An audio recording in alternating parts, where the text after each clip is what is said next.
The single biggest TV story to emerge from 2021's virtual CES was the rebirth of Mini LED backlight technology. TCL will already be shouting at the screen that it's been selling Mini LED TVs for 2 years now, and that's true, it has. But Mini LED's status as a potentially next-gen TV technology was undoubtedly lifted to a whole new level by the announcements by both Samsung and LG that they too would be incorporating Mini LED technology into their 2021 TV ranges.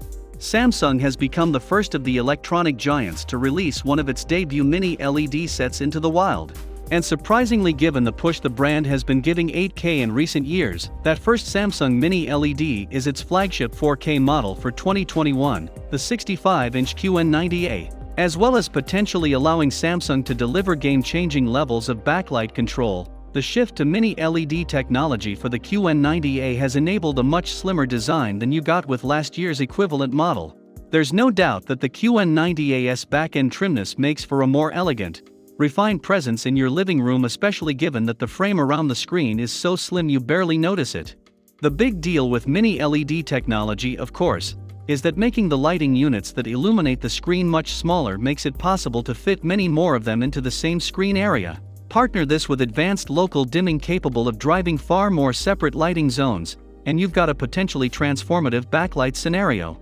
Samsung has completely redesigned its backlighting algorithms to accommodate Mini LED's capabilities, including reconfiguring the extra power management element, where power is continually redistributed from dark areas that don't need it to bright areas that do. That proved so effective on last year's equivalent Q90T model. More QN90A processing power is provided by the Neo Quantum processor, complete with so-called multi-intelligence. Whereas Samsung's 2020 premium TVs had to go with the image analysis outcome of a single upscaling neural network, the Neo Quantum processor can draw on the image outcomes of a massive 16 neural networks, and then intelligently select the optimal outcome from these 16 possibilities for each and every image scenario.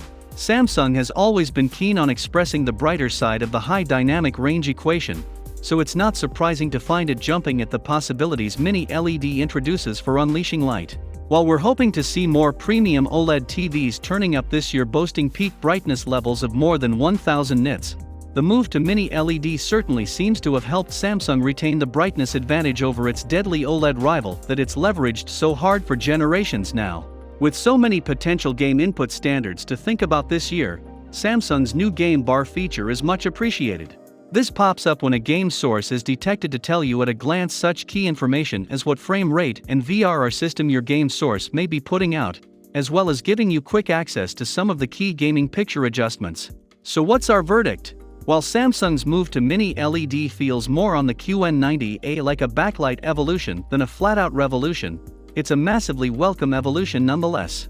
After all, it enables Samsung to enhance the already spectacular color and contrast it's become renowned for in recent years, while also fixing almost all of the lost shadow detail and backlight compromise/inconsistency issues the brand has previously had to wrestle with on its regular full-array LCD TVs. Couple this with improved processing and, bar the shortage of 40GB HDMI ports, a comprehensive array of highly effective next-gen gaming features, and it's hard to imagine how much more imposing a gauntlet Samsung could have thrown down to its 2021 TV rivals. So what are your thoughts on Samsung's QN90A? Comment down below. Be sure to hit like on this video and subscribe to our channel, so you don't miss any future tech videos. Take care.